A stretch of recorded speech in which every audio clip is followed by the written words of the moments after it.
ànd sàmm jikko yi ni ko Oustaz Makhtar daaneelee léegi noonu rekk la wax ji di tëddee. ànd sàmm jikko yi kuréel la goo xam ne li ko composé da ko mayul muy politique, du kuréelu politique, dafa libre. moo tax ay heure waxamit moo koy sàkkal boppam, du ku ñuy teg benn pression pour mu wax, waaye du ku ñuy waxloo tamit. su waxam jotee itam mooy natt la mu war a wax ak na responsabilité am toll mu waxee ko noona. lii nag yàgg nañ koo def chaque élection bu jotee ànd sàmm jikko yi da daan tënk benn mémorandum. def na ko 2019 def na ko 2022 ñaari yoon local yeeg législatif yi, defaat na ko 2024 ñaari yoon muy présidentiel yi ak législatif yi ñu nekk. waaye buñ ko masee def bu nekk dañuy ñëw jàkkaarloog taskatu xabaar yi wax leen li ñu déposé, jox nañu candidat yépp lii, wax leen sunu xalaat ca mémorandum ba. loolu vice président di porte parole ànd sàmm jikko yi sëñ Adama Mbuub dana ci ñëw léegi jàng ko, danañ ko déglu ci français, danañ ko déglu ci wolof. nañu ko daan defee lañ ko defee, joxe nañu mémorandum yi ci mbooleem candidat yi nga xam ne jàpp nañ ne am nañu accès ci ñoom pour ñu mën a yóbbaale mébét bi ci seeni campagne. joxe nañ ko semaine ba la ñu génn, booba coow li sax jotagul. ñu waroon a jàpp bés nag pour communiquer ci diggante semaine boobu, xëy na ci la coow liy génn. waaye bi coow li di jub naan fu sàmm jikko yi nekk, boobu fekk na sàmm jikko yi la mu daan def ci tënk mémorandum bi dem joxaat ko candidat yi, fàttali leen ko, fekk na def nañ ko ba pare. moo tax keroog waxoon naa ci benn waxtaan ne man dafa bokk ci li ma jaaxal. dama dégg benn leader politique bu mag toog ci plateau walla ci conférence de presse di laajte naan ana sàmm jikko yi, ana waa ànd sàmm jikko yi, lan la ñuy xaar ba wax. ba fin ba sax mu sànni ñu xeer ni sàmm ñu dara, seen poche la ñu doon sàmm. xam nga ne kon kooku xamuñu. te moment yi muy wax loolu moom ñoom defal nañ ñu décharge buy wane ne dem nañ ci ñoom ba jox leen mémorandum bi. porte parole dina ci ñëw léegi. léegi nag problème bi ma am yow, leadership bi nga am, dayo bi nga am ci coalition bi, ñu jox leen mémorandum bu toll nii ay fan yëgoo ko ba nga ñëw toog di laajte ñun ana ñu te defal ngeen ñu décharge. loolu nag man daf ma jaaxal. jàpp naa ne ci lañ war a seetaat seetantal ko ci la bokk, rawatina ñi nga xam ne ñooy séq coalition yi. kon nañuy bàyyante xel ci li ñuy def di ci communiquer en masse. waaye ànd sàmm jikko yi nii la ko daan defee te noonu la koy defee, parce que du kuréel guy politique. waxuñu kuy politique du ci bokk nag, kuréel gi ci boppam moo dul politique. kenn mësul dégg ànd sàmm jikko yi ne voté leen parti sàngam wala voté leen coalition tel. terewul mën ngaa bokk ci sàmm jikko yi dem politique yi, kenn du la ko tere. ànd sàmm jikko yi amul sañ-sañu tere politique, waaye sañ naa wax ni kuréel gi kenn du ko politiquer. misaal bi ma la ciy jox, buñ ne ànd sàmm jikko yi du kuréelu tariixa, ñu ne ànd sàmm jikko yi du kuréelu tariixa. gàmmu jot nga séen ñu ca gàmmu ga,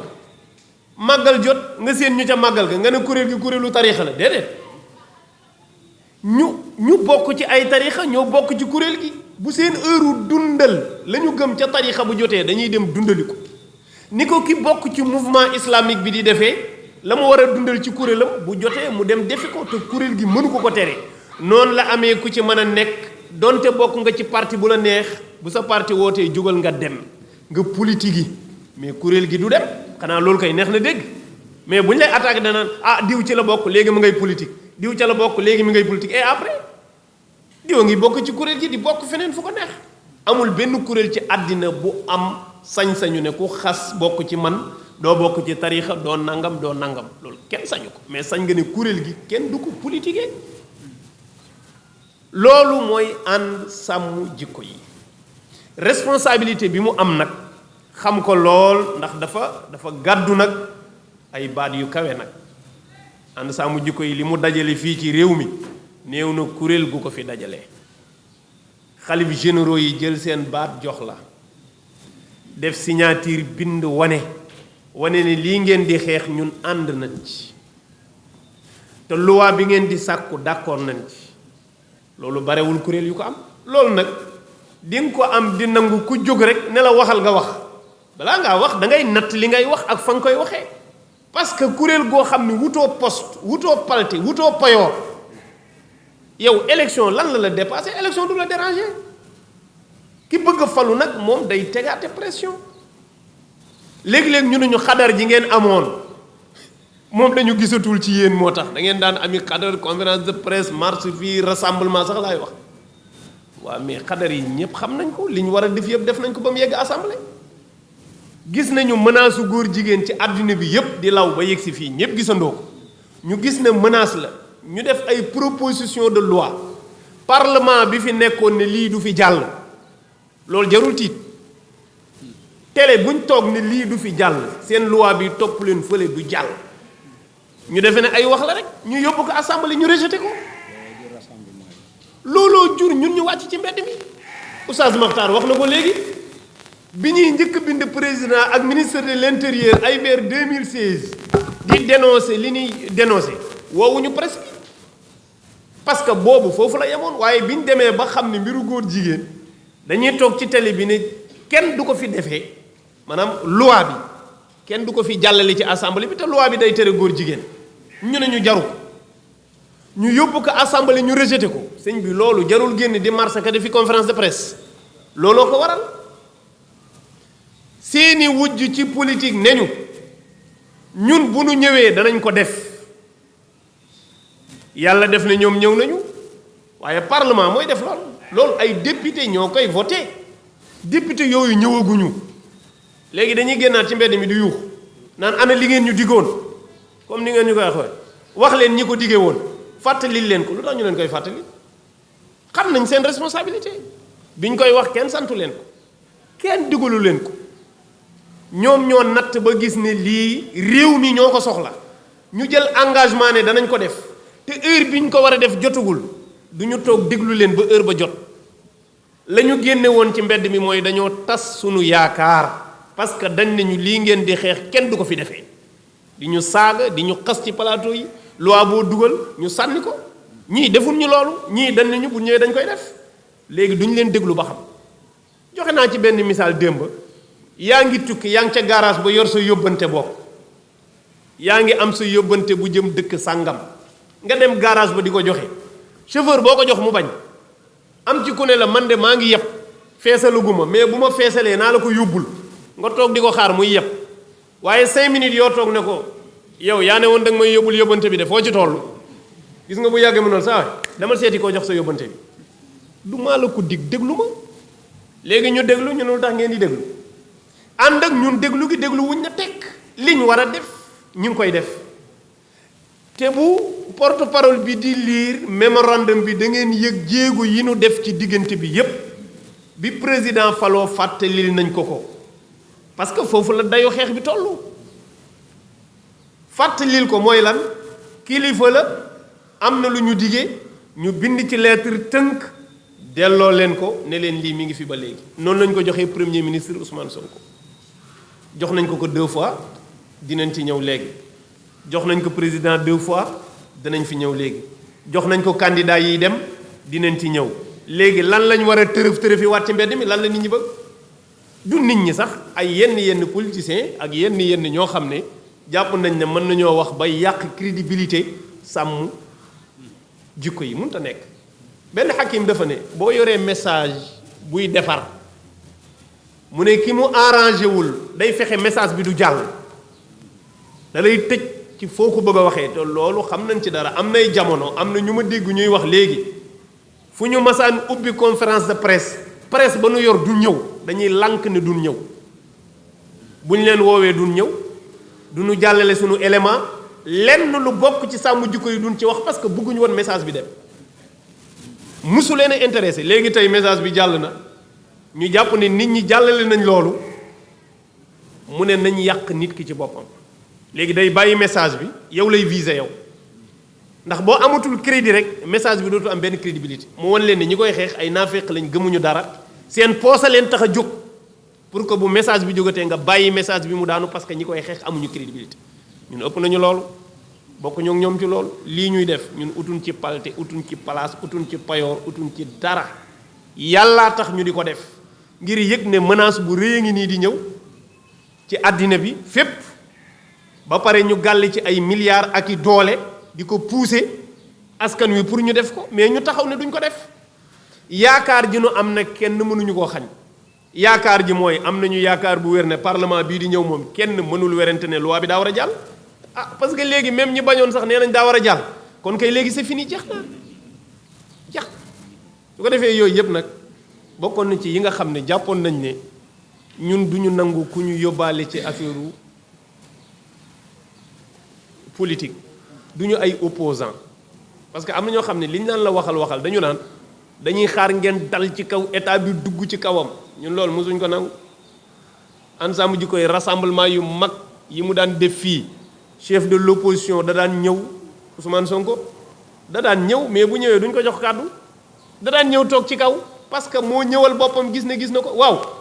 ñun buñ bëggoon a xeex dong ak gain politique mais bu ñëwee da naan kaay leen ñu profité ci kàddoom mu jàllaleel ñu message segam loolu la ñu bañoon démb lu tax tey ñu bugg ko nangu ñu jàpp ne dañu war a féeteeg ñenn ci opposition bi pour wane ne li ngeen waxoon defagu leen ko ñu ngi leen di xaar pour ñu def ko du ma wax ñun ñoo leen di xaar de askan wi yépp ay xaar ñii di ñëw insha allahu taala que loi bi daa war a jàll su ko defee leneen li ci des nag damay bàyyi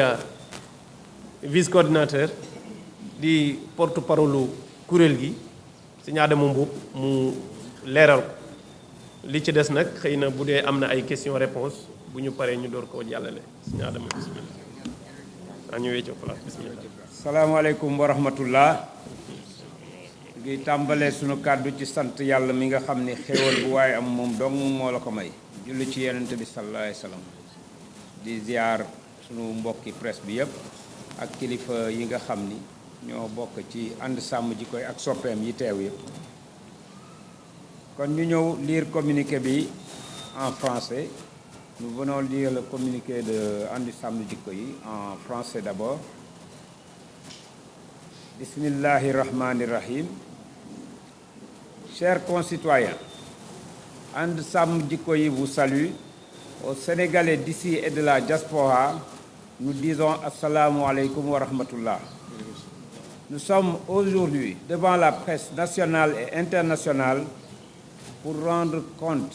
devant le seul mandant légitime et naturel de notre combat et l'idéal pour lequel nous combattons, nous battons. Allah, pour le peuple sénégalais. Ce sera pour faire un peu avec vous un bref état des lieux des activités du collectif pour que chaque Sénégalais puisse attester de lui-même sans manipulation ni pression de la sincérité de notre pacte de fidélité et de notre constance à servir les valeurs sans autre motif que de préserver l'héritage culturel qui fonde le ciment de notre unité nationale. Beaucoup d'entre vous ont pu suivre entre 2021 et 2022 le bras de fer épique entre And Samm Jikko Yi et la 14e législature avec le régime sortant et tout ce qui s'en est suivi sur la question de la proposition de loi portant criminalisation de l'homosexualité. Nous n'allons pas nous attarder sur le sujet, Fatte Khadjoufi, et ce n'est pas aujourd'hui l'objet du débat. Vous avez été témoins, vos organes l'ont relayé, les vidéos sont disponibles sur le net. De l'engagement du principal parti d'opposition d'alors, aujourd'hui au pouvoir, à travers son leader, M. Ousmane Sonko, aujourd'hui Premier ministre. Je le cite. La première chose que nous allons faire lorsque nous aurons la majorité à l'Assemblée nationale, sera de voter la loi sur la criminalisation de l'homosexualité. Fin de citation. Nous sommes Sénégalais et d'égale dignité. Nous sommes entre responsables dignes de confiance jusqu'à la preuve du contraire. Chacun d'entre nous ne peut être mû, à notre sens, que par l'intérêt national. Sam Djiko Yi a pris acte. Le 24 mai 2024, le collectif a remis au Premier ministre Ousmane Sonko la lettre transmissive du mémorandum participant des aspirations légitimes du peuple sénégalais. Le collectif s'y exprimait en ces termes, je cite, « And Sam Djiko Yi ne peut concevoir les assauts récurrents et répétés des apôtres de la cause LGBT dans notre débat national. » Fin de citation. C'était lors de la polémique Mélenchon.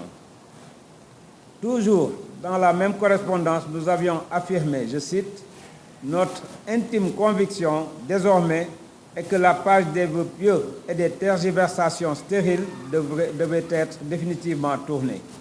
Ils ne cesseront de harceler le Sénégal qu'avec la criminalisation de cette abomination. » Fin de citation. C'est dans les mêmes termes que le collectif avait saisi le président de la République, M. Bassirou Diomaye Diakhar Faye, par ampliation de la même correspondance, toujours dans le dessein de lui rappeler les attentes légitimes soutenues par notre action du peuple sénégalais souverain conformément à notre héritage culturel et à nos croyances. Voilà donc pour la saisine des nouvelles autorités dès les premières heures de leur exercice du pouvoir, mais sans qu'il n'ait la majorité à l'Assemblée. Lors des assises nationales de la justice qui se sont tenues du 28 mai au 5 juin 2024 au CICAD, le collectif a porté pendant toutes les sessions et jusqu'en plénière le combat de la criminalisation, réitérant encore et toujours sa détermination à faire respecter la volonté populaire,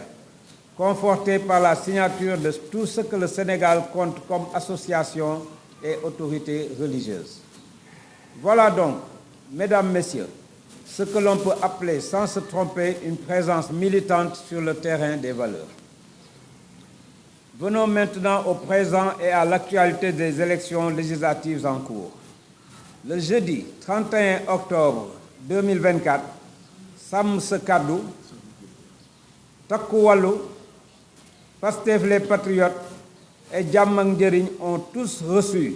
chacun en ce qui le concerne, le mémorandum du collectif And Sam Djiko Yi.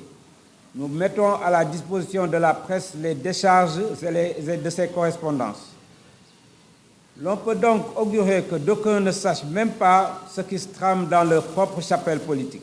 Obnubilés par quoi? Allahu A'lam. La pléthore de listes en lice a fait qu'à ce jour, la distribution n'a pu être achevée. Des fois même du fait de défauts de filiation exacte ou même de sièges dûment identifiés de certaines formations. Nous avions projeté de les saisir par une vidéo en ligne où chacune d'elles aurait été interpellée nommément, car le collectif attend la même chose de tous les états-majors politiques, l'adoption de la loi pour la criminalisation de l'homosexualité. Finalement, puisque nous voici en conférence de presse, l'opportunité sera saisie de parer à cette éventualité. Sénégalaises, Sénégalais, dans le déroulement normal de ces instances, les réunions, la veille et l'alerte pour tous ceux qui participent de la préservation de l'intégrité morale et des bonnes mœurs, And Sam Djiko Yi s'active sans phare ni ostentation, conformément à son agenda et à sa dynamique. Sa mission est portée par une élite digne, responsable,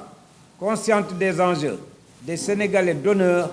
qui vont de leur propre denier pour servir leur pays. Nous ne sommes animés ni par l'appât du gain, ni par les strapontins situationnistes ou le buzz. Notre engagement est sain, son essence est hors d'atteinte des agressions verbales sous-tendues et des invectives agitatrices intéressées. Le collectif ne s'émeut pas de la clameur de l'instant. Aucune manœuvre, aucune manipulation ne peut le pousser à l'action ou à l'abstention. Personne ne lui dicte sa conduite. C'est aussi pour cela que nous ne servirons d'instrument à aucune sensibilité et ne porterons que le combat des valeurs, s'il plaît à Dieu, que chacun se le tienne pour dit. En conclusion, le 17 novembre prochain, quel que soit le bord de la coalition gagnante, pouvoir ou opposition, And Samm Jikko Yi sera au poste et au rendez-vous, mais au-dessus de la polémique devant la majorité parlementaire pour le combat de la criminalisation et le triomphe des valeurs. Merci de votre aimable attention. Assalamu alaikum. Signé le coordonnateur national, Babacar Sylla. Kon ñu ñëw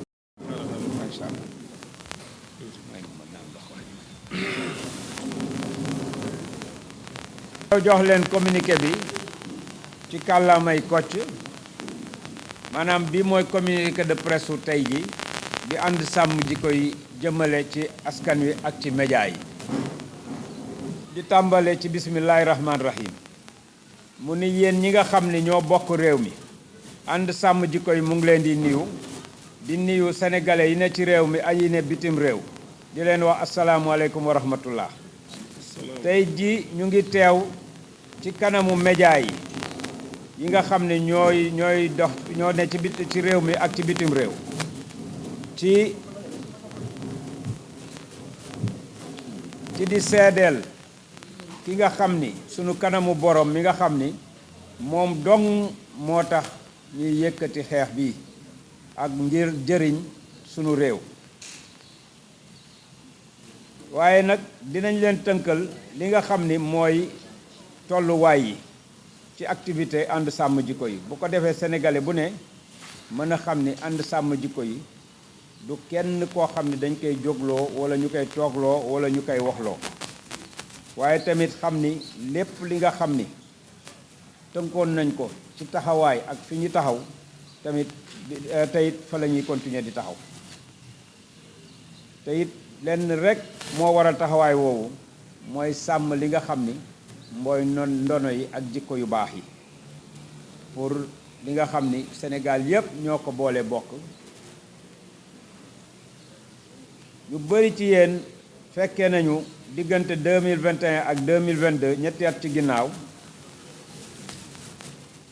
jàmmaarloo bi nga xam ni jotoon na am diggante And Samm Jikko Yi ak assemblée nationale yi nga xam ni ñoom la fi nguur gi tegoon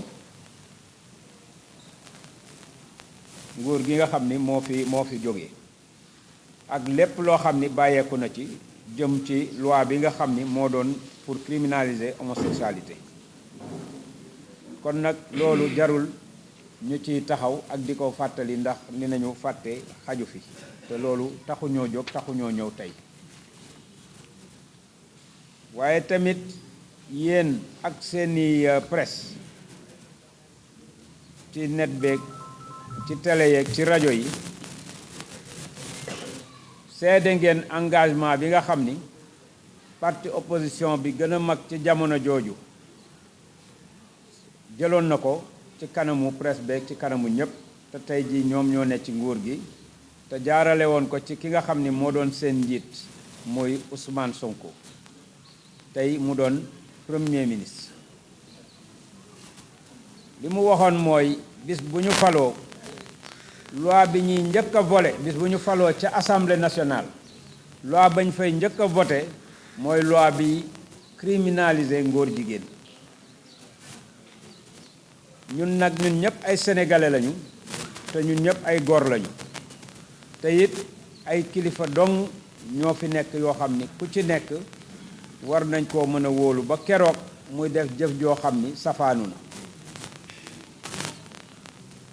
ndax ku ci ne ci ñun lépp lu la war a ñol du lu dul intérêt réew mi sàmm jikko yi nag kàddu yooyu mu wax mu ngi koy bàyyi xel bu baax a baax le 24 mai 2024 maanaam ginnaaw bi nguur gi toogee collectif bi bindaat na lettre yóbbul ko monsieur le premier ministre Ousmane Sonko lettre boobu di ko fàttali mémorandum bi nga xam ni moom la And Samm Jikko Yi mës a yëngal collectif bi mu ngi koy wax ci lettre bi ni que ànd sàmm jikko yi mënul seetaan singale gi nga xam ni lobby góor jigéen yi singale nañ ko Sénégal waaye loolu mooy ci ba Mélenchon ñëwee ba fi ñu Mélenchon ñëwee toujours nag ci même lettre bi ñu ngi koy fàttali moom premier ministre Ousmane Sonko mooy sunu ngëm-ngëm ñun ànd sàmm jikko yi mooy léegi weesu nañu jamonoy wax jamonoy jëf lañ toll te ñii duñu bàyyi di ñu singale lu dul bis bu ñu criminaliser homosexualité ba ñu xam fa ñu féete mu leer nañ collectif ànd sàmm jikko yi lettre bi yónnee na koy son excellence monsieur le président de la république Bassirou Diomaye Faye di ko fàttali li nga xam ni moom la askan wi di xaar ci ñoom mooy ku leen sàmmal ngëm-ngëm yi ak ndono yi loolu mooy li nga xam ni ba nguur gi toogee rek balaa ñuy xaar sax ñu am majorité assemblée nationale ànd sàmm jikko yi jébbal na leen bataaxal yooyu ca assise nationale de la justice yi nga xam ni moo amoon diggante 28 mai ak 5 juin ca centre Abdou Diouf ba ci Diamniadio collectif bi yëngalaat na fa combat criminalisation ngóor jigéen homosexualité fii ci Sénégal nga xam ni bépp koo xam ni kilifa diine la ak kilifa aada kilifa tarixa ak kilifa association yi mag yépp ñoom signé nañ ko te sàkku nañ ko kon nag yéen ñii ñuy waxal tey ñu ngi leen di yéen mën ngeen a seede ni fa ñu taxawoon ak nañ daan liggéey ba léegi jóguñu ci benn yoon ñu ñëw nag léegi ci lu jëm ci législative yi alxames dëppoo ak 31 octobre coalition bi ñuy wax sàmm sa kàddu yi sàmm sa kàddu takku wàllu coalition Pastef les patriotes ak jàmm ak njëriñ ñoom ñëpp ku ci ne jébbalaat nañ la mémorandum bi nga xam ni mooy li nga xam moom la ànd sàmm jikko yi di sàkku ci képp koo xam yaa ngi tàllal loxo bëgg ñu tabb la te it copie yi ñu déchargé mu ngi nii presse bi mën na cee teg bët kon nag li ñu xalaat mooy dafa am xanaa kon ñoo xam ne ñu nga ca coalition yooyu te xamuñu li géej gi riir ak li xew wala dafa am leneen loo xam ni moom moo làqu ci ginnaaw seeni yéene ak seeni wax allahu ahlam waaye liste yi nga xam ne ñoo fas yéene jëm ca législative yi takku na macha allah takku boo xam ni daanaka mënuñu woon jotuñu jeexal li nga xam ni mooy joxe bi waaye yenn saa yi dañu amoon jafe-jafe ci am adresse exacte bi ci siège yi ak yu mel noonu waaye nag dañu ni woon kon dañuy def benn vidéo sunu coordonnateur def ko muy imam Babacar Sylla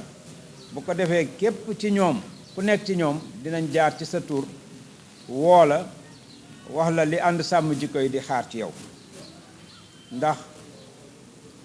li nga xam ni moom lay xaar ci ñi nga xam ñoo ne ci nguur gi ànd sàmm jikko yi moom lay xaar ci képp koo xam yaa ngi tàllal sa loxo bëgg askan wi tabb la maanaam nga criminaliser leen homosexualité muy ngóor jigéen waaye nag faf yàlla indi na occasion bi nga xam ni may ngeen ñu ko yéen médias yi muy conférence de presse bi nga xam ni ñoom ñëpp daanaka mooy seen jébbal nañ leen li nga xam ni mooy sunu mébét ñoom coalition yi ci des yëpp mbokk Sénégal ci li nga xam ni mooy sunu liggéey ak réunion yi nga xam ni duñ ko dakkal toujours di am ak taxawaay yi nga xam ni toujours ànd sàmm jikko yi du ci mës a dellu ginnaaw ànd sàmm jikko yi du ci wane ngistal waaye du ci wane benn calcul wala sóoraale wu ci kenn lu dul li nga xam ni moom la tëral incha allah yàlla may ko ci ndam. ñi nga xam ne nag ñoo jiite ànd sàmm jikko yi askan wi tabb leen ci jiital leen doyloo leen ñuy kilifa yoo xam ni ñu wóor lañu waaye ñu xam ni réew mi di doxe lañu waaye tamit lépp lu ñuy def ci ànd sàmm jikko yi ñu ngi koy jël ci seen poosu bopp di ko ci def di ci def seen temps di ci def seen alal te xaaruñu ci sàmb xaaruñu ci demb lépp rek pour jëriñ seen réew. kon ñun amul benn koom-koom boo xam ñu ngi koy xaar ci kenn waaye amul benn poste boo xam ni ñu ngi koy xaar ci kenn waaye it wutuñu benn bës. sunu yéene mooy toujours di sellal sunu taxawaay waaye tamit amul benn xaste walla lu nit di yëngal loo xam ne mën nañoo dellu ginnaaw walla mu yëngal.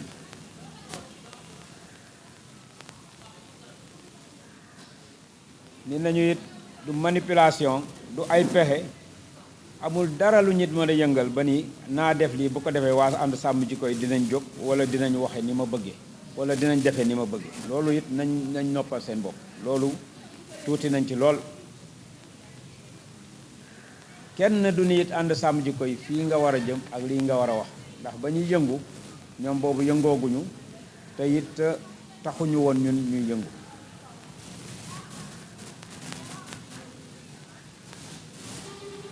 moo tax it du ñu nangu kenn di ñu porteloo combat loolu ànd sàmm jikko yi du ko mës a nangu waaye combat bi nga xam ni fa lañ mës a taxaw muy combat valeur yi bu soobee suñu borom. kon na ko ñëpp xamee noonu fi ñuy daaneele mooy le 17 novembre ginnaaw élection yi ku mu mënti doon koo xam ni yow la yàlla def nga gagné élection yi moo xam ci pouvoir bi nga ne walla ci opposition ànd sàmm jikko yi dina taxawaateem fàttali la li nga xam ni mooy li la askan wi yëpp sas te li nga xam moom la ñuy gën a xaar ci yow mooy criminalisation góor jigéen ak sàmmal ñu mbaax ak valeur yi nga xam ni moom la ñu doon. ñu ngi leen di gërëm bu baax yéen ñi fi teewoon ki def communiqué bi mooy imam Babacar Sylla coordonnateur ànd sàmm jikko yi. asalaamaaleykum wa rahmatullah.